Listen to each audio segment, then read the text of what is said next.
This is Cardcore Gold with Bleach Revisited, the series in which we will be rereading a chapter of Bleach every single day until we're done with the manga. And with every rereading comes analysis and response to the artwork as well as the narrative kind of happening as it progresses, and talking about how those chapters connect to the larger manga as a whole.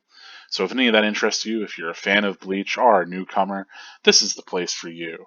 But without further ado, let us get started on Chapter 19 of Bleach. Chapter 19, June 17th, OP3, Memories in the Rain. It's been a long time, Mom.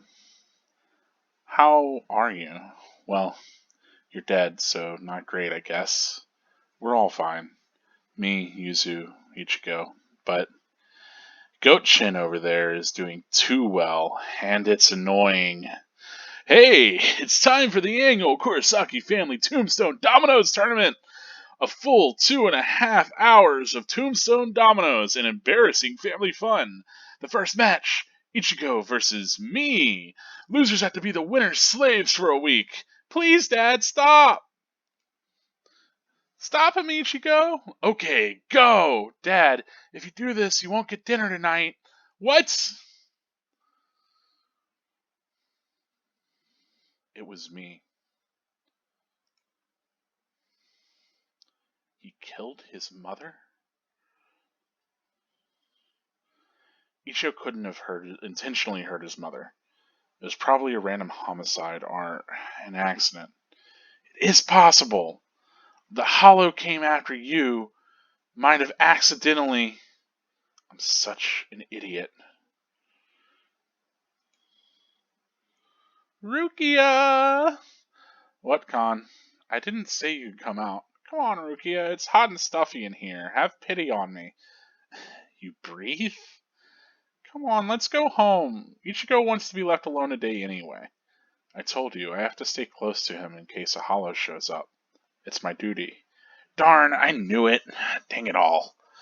It's always Hollows with you. You know what they say about all work and no play. There's nothing here. Let's go. Something wrong? No. I think you may be right.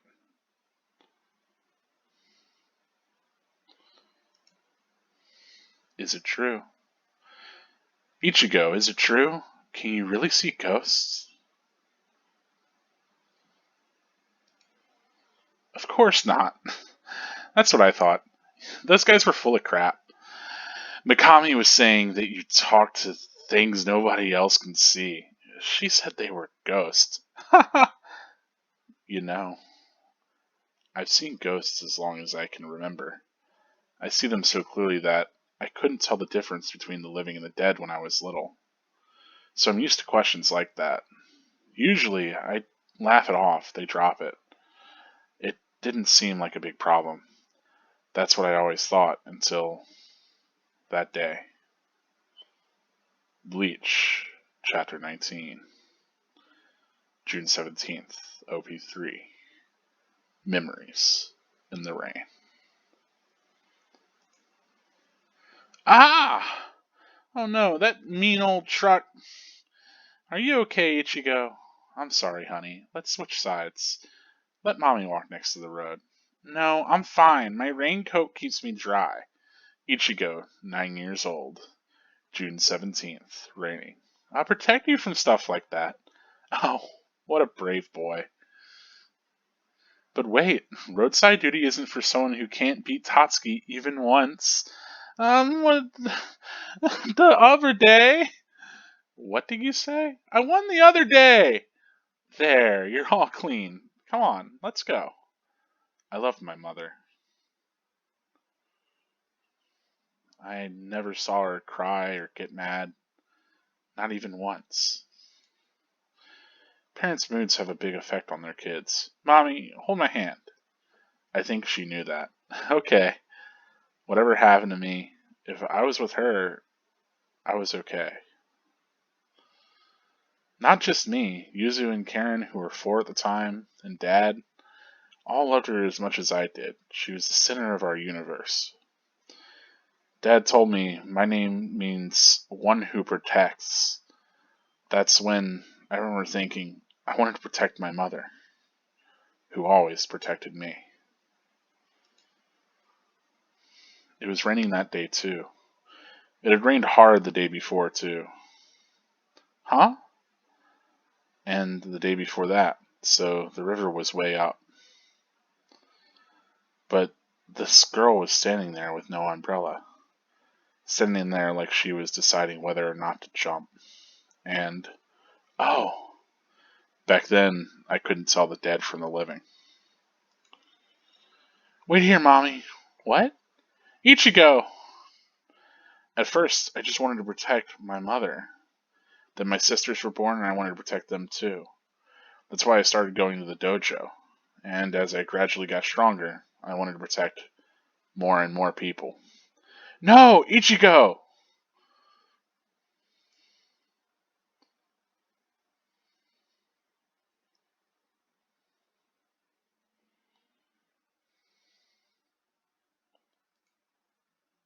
Mommy. I didn't see what cut her. Maybe it was a piece of glass or a bent piece of metal hanging from a passing bus. But she died trying to protect me. And the girl was gone. I loved my mother. And not just me. Yuzu and Karen, who were 4 at the time, and Dad, all loved her as much as I did. She was the center of our universe. I tore the heart out of our universe. Me.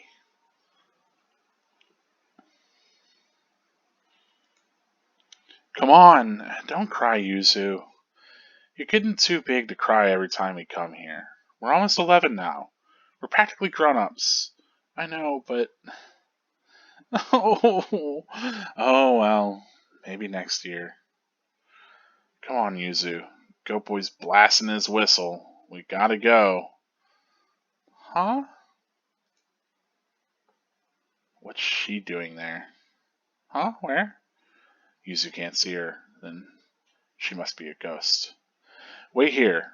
Huh? Karen? Why are you staring off the cliff like that? If something's troubling you, there's a priest who lives just down the hill. You can see me? Yes, I'm one of them. But keep it to yourself, it's embarrassing. You can hear me too. Unfortunately. How lovely. How tasty you look. Oh. Well, time to head home. Let's see, which whistle should I call them with? It's got a chicken whistle, a snake whistle, a dog whistle, a coin purse whistle, lips whistle, crab whistle, Arc de Triomphe whistle. Alright, well, that's it for chapter 19. As we see, kind of delivering on those further complications we got in the previous chapter. Kind of building a lot of these tensions, maybe delivering on some of them as well. But let's get right into analyzing the chapter, talking about what's really kind of going on in this chapter. So we open up with the Kurosaki family kind of showing where we got before, but we have this internalization from Karen, which I think is cute. We get a little bit more from her as a character.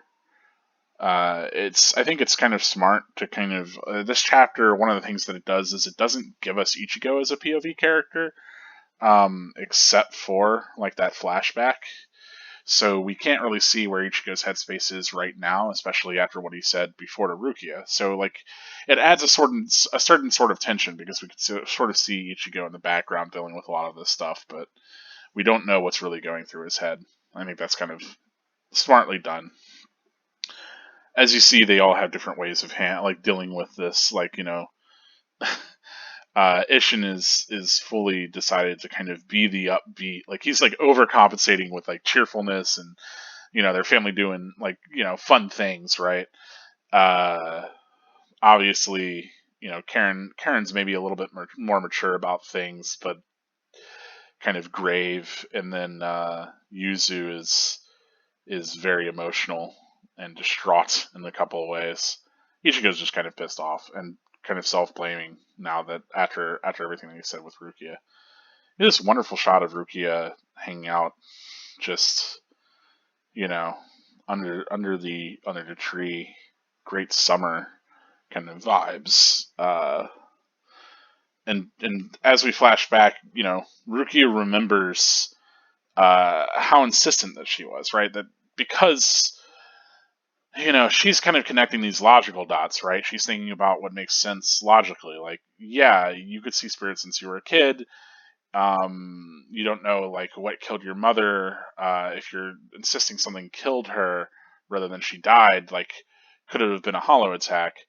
That a hollow was coming after you, because that was the situation at the very beginning, right? That the idea was that maybe this hollow was coming after Ichigo and attack his family, right? So it makes perfect sense to propose that as a possibility, especially because that's literally how Rukia got to know Ichigo. But she's starting to realize that like it was pretty callous of her, that it was emotionally kind of negligent. That's why she calls herself an idiot, because even though she was speaking truth to the matter and like what very well could have been true, um, kind of putting that guilt on Ichigo is something that she realizes that she wasn't thinking all the way through, um, and that Ichigo, especially blaming himself for killing his mother now, which might have been something that he might not have thought until now that he's understood hollows and he understands that these hollows come from people's spiritual pressure. Of course, maybe Ichigo's blaming himself, and after Rukia brought it up, like he realized, oh yeah, it's his fault, right? Um, we get a little bit of Khan, kind of speaking towards like, hey, let's just leave, I think this is more to kind of punctuate, not just that obviously Khan's there and Rukia's got these contingencies, but kind of punctuate that like Rukia is like really kind of caught up in this and hanging around because of her concern, and Khan kind of is this voice of like, you know, hey, like he's interesting because he stands in for both Ichigo as well as like this kind of more sensible, or I say not even more sensible, but like kind of like, hey, let's just go home. Ichigo said, leave us alone, leave it alone. In a lot of ways, it's kind of an internalization from Rukia in some way. Like Khan's kind of voicing a lot of the thoughts Rukia might be having. Um, so instead of her just going back and forth with herself, we have this other character for her too. I like here we get a good bit of expressiveness from Khan. I love the way that like his jaw kind of slacks and that Kubo can really play with him. Like show him like kind of like jumping around, living inside the backpack. If you didn't know, in the one shot for Bleach, that was done, originally to pitch the manga, the idea was that when Ichigo took Rukia's power, she would shrink and become really, really tiny, right? So the idea was that she could like fit in a teacup, basically, but that over the course of the manga, she would get bigger and bigger or whatever, as she got her powers back or whatever. But the idea was to have like a female protagonist that was like, literally diminutive. And I think the mod soul Khan being inside of this puppet lets him sort of get at a little bit of what he wanted to do there, where he really wanted to have this kind of smaller character that was like tag along, but like helped out, because like he has to provide the soul to knock Ichigo's body out so Ichigo can do his thing. So he's still intrinsically tied to Ichigo doing his Soul Reaper activities while being with this kind of like tiny comic reliefy but sometimes serious kind of character, right? And I think in a lot of ways that's sort of the role. I mean, obviously less comic relief, less perversion, but sort of the role that maybe Tiny Rukia was supposed to fulfill. And now it's interesting that that's kind of split between Rukia and Khan in a lot of ways. Um, so, ends up also kind of being interesting that Khan ends up voicing maybe these concerns that Rukia has, especially the it's always hollows with you being a criticism Ichigo gave her earlier, that she's always thinking about this in the terms that she understands rather than, like thinking about what other people want, right? Like what Khan wants or what Ichigo might even want. Um yeah. So, we have the shot here where, Rukia, especially when Rukia says all hollows with you, and you know what they say about all work and no play, right? That like Rukia is like being a bit too severe, being too, insistent, right?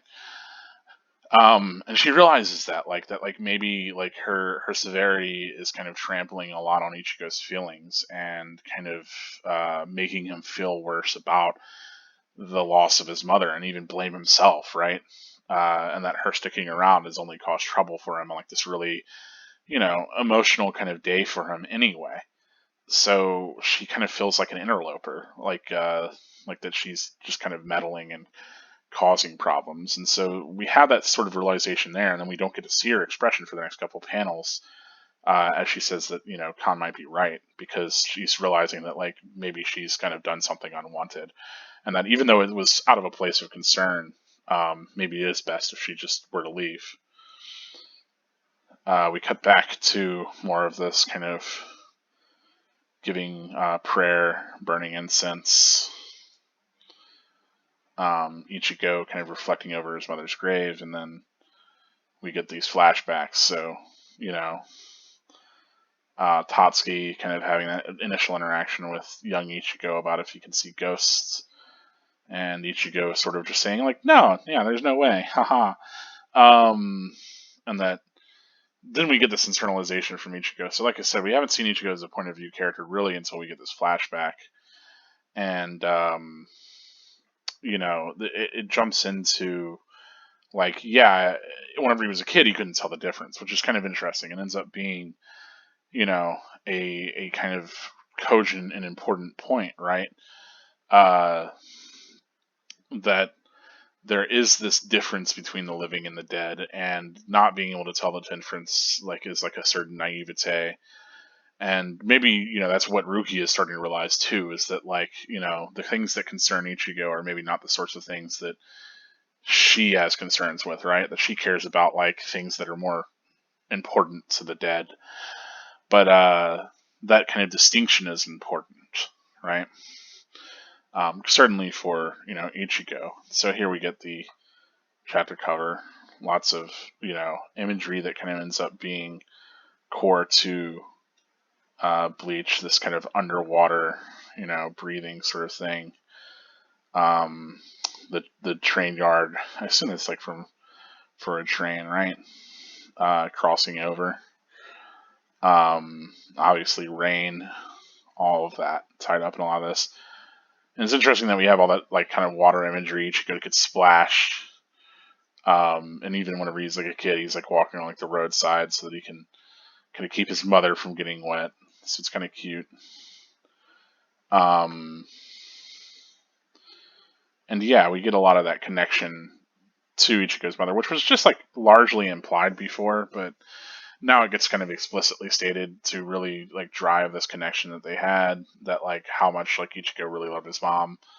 And like his mom was like this like really inspiring kind of force of like, she like Ichigo realized like the like especially the way, especially for kids, but like the way that they project their moods, right, is really core to how other people kind of feel whenever they're around them. So because he never saw her cry or get mad or anything, like that was the sort of thing that was a relief for Ichigo, and maybe kind of build a little bit of like, because he puts on this personality, right, where he's like this kind of cool, tough, sort of punk guy. Certainly he gets mad, and certainly he gets emotional and stuff, but he tends to put on a cooler kind of face, and that might be inspired, in part by his mother. But we also get the sense that she was just genuinely cheerful, that like things typically didn't affect her.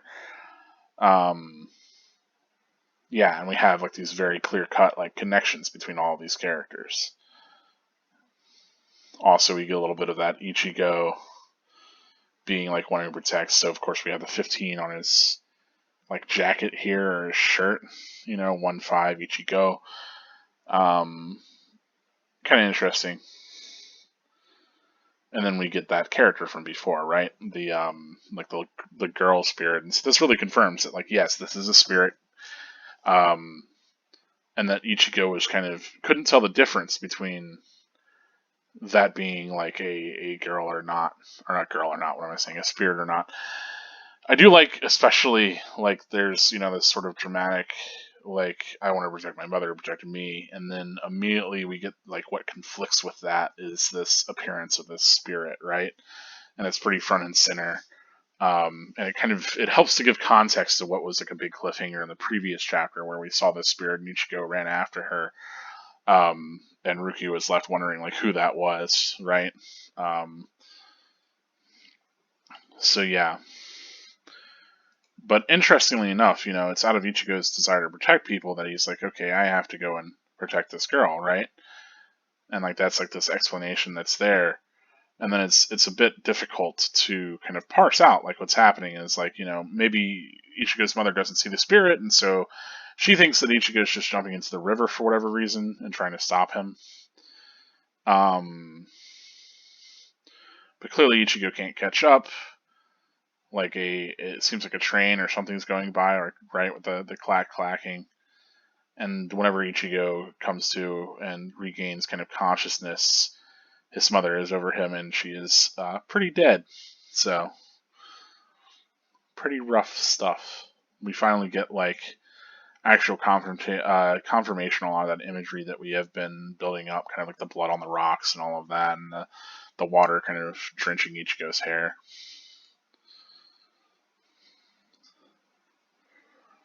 And yeah, like he speculates, he didn't see what cut her. Like it could have been a piece of glass or metal hanging from a passing bus or anything. But he gets the distinct sensation. Like the important thing is that she died trying to protect him, and that he really blames himself for her death, right?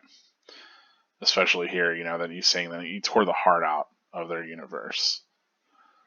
And again, we get, Ichigo kind of shaded from behind as he faces away from us and, is in a kind of darker place in front of his mother's grave as he kind of reflects that this is all his fault, right? And then, kind of closing out the chapter, we again flip through a bit of scenery, kind of come down to Yuzu and comforting Karen. I like that, like they have this, like in a lot of ways, you get a lot of Karen kind of trying to be maternal and trying to kind of cheer up and be like the sensible kind of center of the family, which is a lot, for like a 10-year-old girl, right? We get a bit of Ishin blowing his weird whistle to kind of get them all to come back together, which is kind of wild because you think about it, it's like, okay, we're going to go do a family outing, but I'm going to bring this whistle to call everybody back together after we split up. So maybe the idea is that normally they kind of split up and go off on their own and sort of, reconvene. I don't know. They give them each other a little bit of time alone if needed. But yeah, here we get that, the shot of the child over yet another precipice, right? That before with Ichigo, it was over that, river and it's all swollen and everything. And it's like this dangerous kind of precipice. But here we have, again, over like a dangerous fall. And it's framed very much in the same way with the character like right in the middle of this kind of shot, this panel. And so yeah, we get very distinct, very like if it wasn't clear in the flashback where Ichigo was already stating like that he couldn't tell the difference between spirits and humans, it's made even clearer here that this is in fact a spirit, right? And so you started to like wonder like what's the deal with this spirit, of course. And of course, once they started to have this interaction, you realize that obviously it's malicious in nature and likely a hollow, right? From the face that's emerging behind it, are maybe even its energy. But that's where we leave off, right?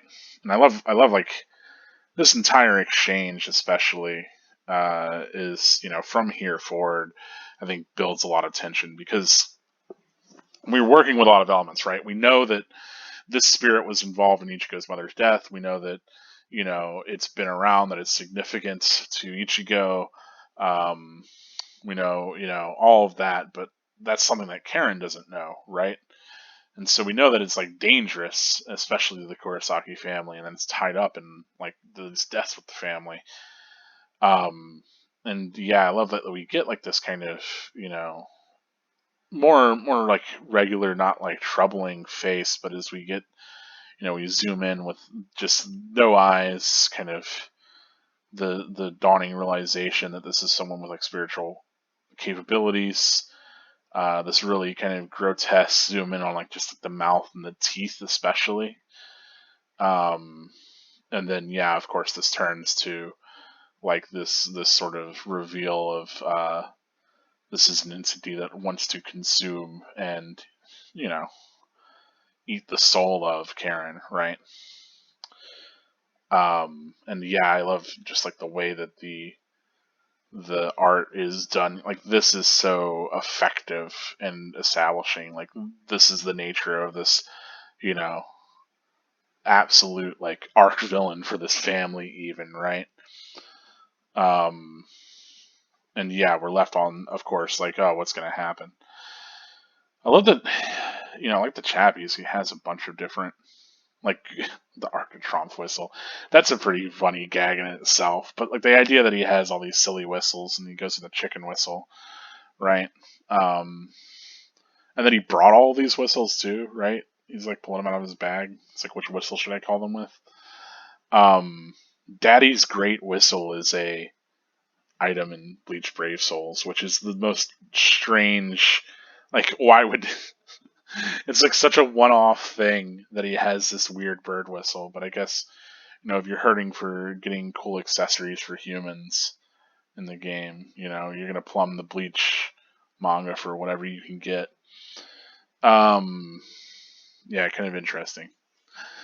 Anyway, that's it for the analysis. I mean, kind of talking about the chapter as a whole. Like I said, I really like that it plays with these different perspectives a lot. I think that it starts and ends with stuff with Karen. I think that's pretty effective because that's kind of bringing us full circle to where like this conflict is headed. So it makes sense to start with her there. Like it would feel a little bit more jarring to jump into like her perspective or point of view just at the end of the chapter. Like maybe that would like feel a little more suspicious even. I don't know, but like because it starts off with her, it makes sense that we come back to her. And that we have this connection of their mom and her death, and this other one that probably caused it, right? But yeah, otherwise, I think it's got like a lot of really great panels, a lot of nice use of the art. You can really tell like a lot like stylistically is kind of shaping up for early Bleach here. So it's all neat stuff. Yeah, I like it. It's a solid chapter. I mean, it's a lot of kind of just character, like obviously flashback and internalization, and kind of just two characters in scene talking to themselves or whatever. Um, but I think it's effective. I think it kind of builds on and complicates a lot of the tensions that we've had as we have these multiple players kind of moving around, and this ever looming kind of danger that's finally made itself completely known. Um, yeah, so yet again we have some sort of. I mean, I think it's safe to assume that it's a hollow, right?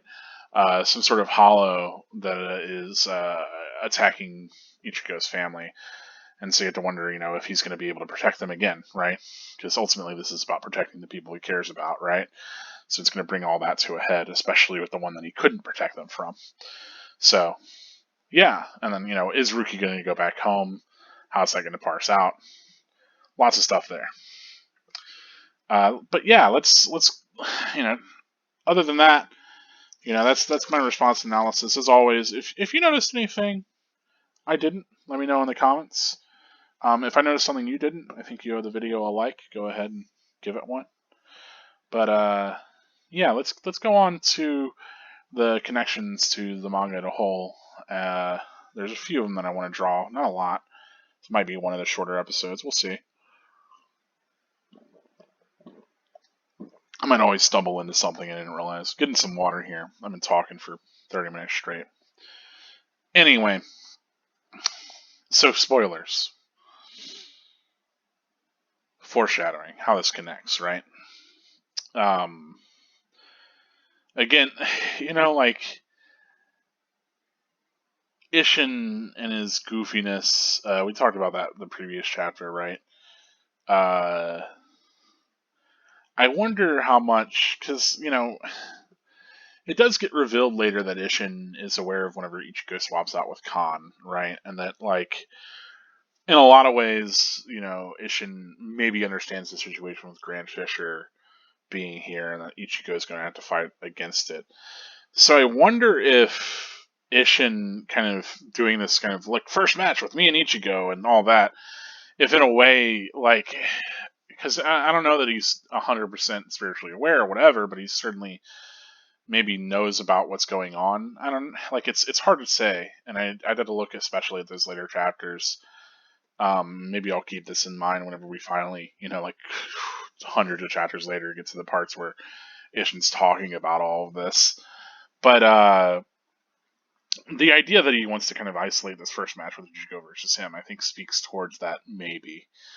Anyway, um, we get Rukia kind of overlooking this, and in a lot of the ways, Rukia feeling like she's kind of this outsider looking into this family life. I mean, we got that in the previous chapter a little bit, right? Where she's like, "Oh man, that really seemed like fun, like all your family together. Are you guys going on a picnic?" And I think it's interesting. It's easy to not think about, right? Because Rukia's whole deal is like she doesn't have a family. Like her family is like broken and fucked up.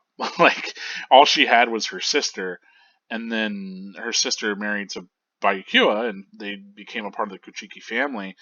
But like with her sister gone, like that link is, she doesn't understand.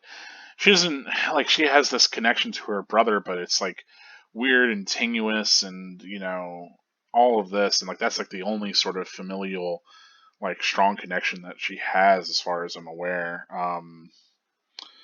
Like there's like Ginrei and a couple of the other Kuchiki family, but I don't really remember Rukia being super involved with them. So it's like, of course, Rukia is going to kind of feel like warmth and feel like maybe she is this sort of interloper, that she is sort of kind of this outsider, especially in regards to the familial unit that Ichigo and his family have. I think that's interesting too, because Ichigo talks a lot in this about how he feels like he tore out like the center of their universe and that their family's all fractured and stuff. But like even for Rukia, she's seeing this family unit and she's kind of seeing it as really lovely, right? And so she starts to feel guilty about kind of what she said to Ichigo, and about, giving him kind of guilt about destroying his family, or, killing his mother, right? Or being responsible in some way for that. So I think that fits. Another big thing, Khan pops up. Uh, but I think another big thing is, Khan kind of reminds her a lot about like her duty, right? That she's all about work and not play, and that like she has that kind of severity to her that I was mentioning in the analysis. But I think whenever she says that let's go, there's nothing here, and she's like, you may be right. I think that's 100% what kind of starts to inform a lot of how she moves forward into the Soul Society arc, right? Where like before, at the end of Khan's arc, we have this kind of her being like, danger's where I'm at. She knows that there's these consequences. She's kind of resigned herself to the consequences that she's going to have. But here we get this very specific moment of like Rukia's character being like, yeah, you're right. Like there's nothing for me here. Like I don't know why. Like she doesn't know why she's sticking around, right? Like that. Like at this point, I think she started to realize like she might not ever get her powers back, and that she's pretty much condemned. And in a lot of ways, like her sticking around is just causing problems for Ichigo. And I think this speaks towards like this kind of idea of her being like, look, I think it'll be, like this sort of noble suffering in a way that really speaks towards like the absence of communication and bonds and putting faith into those bonds. But this idea that like, no, I have to go and suffer, right? That like if I continue to be a part of this, I'm just going to cause trouble. I should remove myself from the situation and just go and like deal with my sentence in soul society. This certainly kind of speaks towards that mentality that Rukia is trending towards, right? Um, Whereas I think if she explained everything to Ichigo, and like were to actually kind of, you know, spend a little bit more time making things clear to him, that might have worked out better for her. I mean, it works out pretty well for her in the end, but only because of Gisuke, right? Otherwise, if you think about it, like if had Urahara not been, there and involved later, I mean, Rukia really is making a pretty drastic decision here to one, leave Ichigo's life, and two, like, I mean, especially with how Genjo got handled as a substitute Soul Reaper, and later Ichigo, right? The idea that they're just going to come and they're going to like split his, what is it, like the I don't Reiraku, something like that, Soul something. Oof, it's not coming to me. But where he stabs him, where Byakuya stabs him and removes his ability to see spirits or even command Reiatsu. Right, so that entire kind of ends that whole man's career kind of thing. It's interesting that comes up a couple times early in Bleach, especially like in the beginning of the Soul Society arc and here, but then never again. But I'll say more on that later. But this is certainly, I think, Rukia kind of defining her character, that she's willing to sort of, instead of trying to solve the problem or stand up against these kind of larger forces, or even put faith in like what her convictions and everything, that she's sort of just saying like, look, you're right, I should leave, I shouldn't be a part of this, which is rough. And I think that's a lot of that comes out of Rukia's background and all that, her trauma and what she's gone through. Like, we already get Ichigo kind of learning to lie to other people, and that, like that he uses like kind of laughter and like, smiles as a way of kind of disarming people and getting people to like not address more serious issues, as we saw earlier in the arc, him doing that. But I think, Ichigo comes to actually smile and be earnest throughout Bleach. So I think that's a pretty significant change there. Obviously, the like kind of water and being underwater and all of that certainly speaks towards a lot of and I think this is supposed to be Ichigo's nose, hair, mouth, like him kind of losing breath underwater, right? Like this drowning scene, maybe. But I think it's also supposed to speak towards kind of later on we get a lot of that imagery in Ichigo's inner world, right? And being underwater, especially as he faces Zangetsu, true Zangetsu, whatever. Anyway,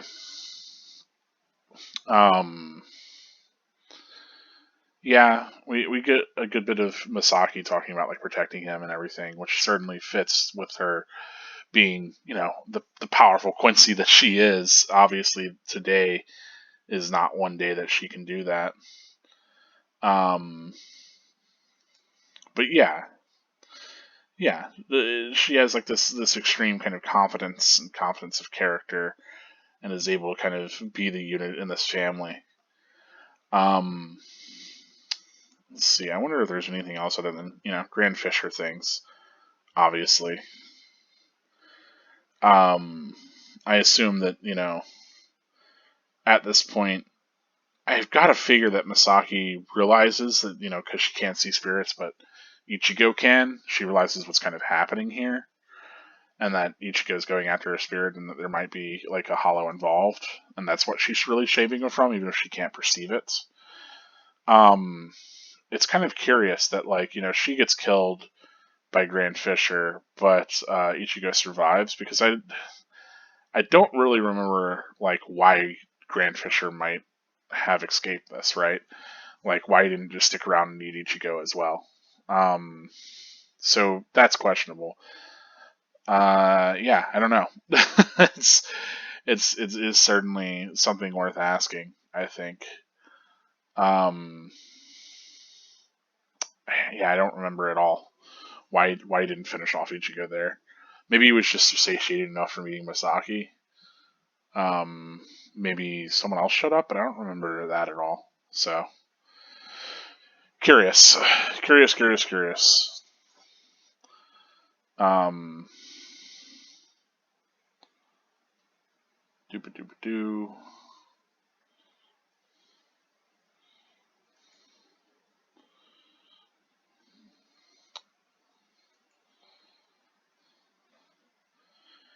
Yeah, I'm trying to think of some of the other connections to draw here, really, other than just kind of like what I spoke towards an analysis towards things that we saw earlier. There's not really much, honestly. There's like, you know, obviously this is Grand Fisher, and we come to realize that, but it's curious that Grand Fisher like doesn't realize that they have the spiritual pressure. Maybe he's here to stalk Ichigo specifically, perhaps. Um, I don't know. Like, that's something that I need to read these chapters to remind myself of, right? Because certainly, I'm sure he'll speak towards it. But yeah, it's interesting using the same kind of spirit decoy bobber thing that he does. Um, yeah, I don't know.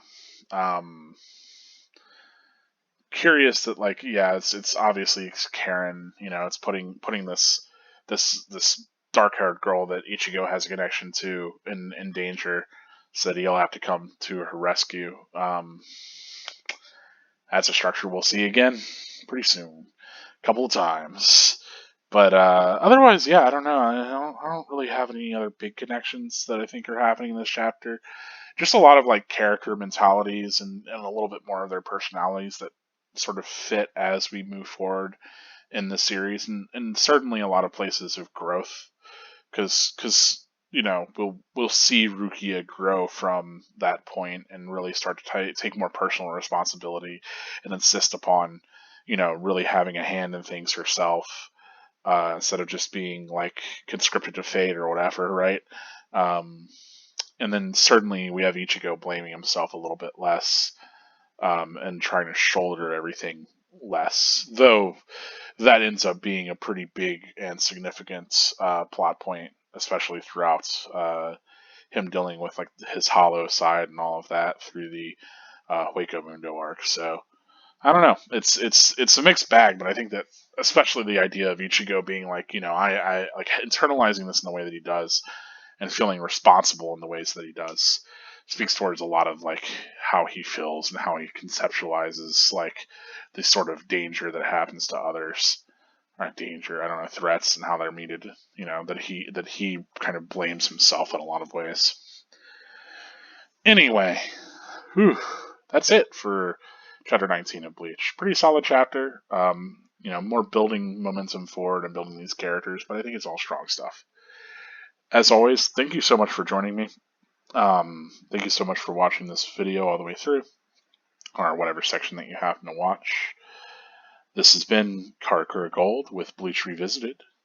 Never forget, spirits are forever with you. Stay gold.